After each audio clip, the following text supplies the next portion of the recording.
सोमाराक गोंयच्यान दिल्ली वचपाक गेल्ल्या निजामुद्दीन एक्सप्रेसीन प्रवास करपी 8 तरणाट्यांक गुंगेची चॉकलेटां दिवन लुटले। अनवळखी मनशान दिल्ली चॉकलेटां खावन हे 8य प्रवाशी बेशुद्ध पडले। तेन्ना ह्या 8 जाणांचे मोबायल फोन लेगीत चोरयेक गेले।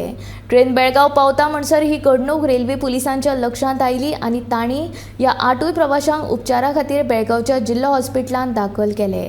फुडलो तपास चालू आसा। काल वास्को टू दिल्ली निजामुद्दीन एक्सप्रेसची वास्को टू दिल्ली वता तातूंतले 8 प्रवाशांक अनवळखी मनशांनी भोंगेचे वखद दिले।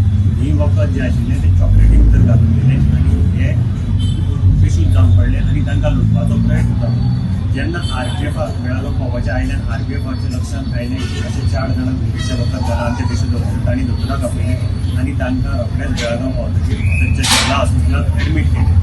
सूत्रांतल्यान मेळिल्ल्या म्हायती प्रमाणे अशें नोंद येता की ह्या 8 जाणांले भोंगेचें औषध कोणें दिलें आनी 8 जाणांनी 8 जाणांले मोबायल गायब केल्ले आसा।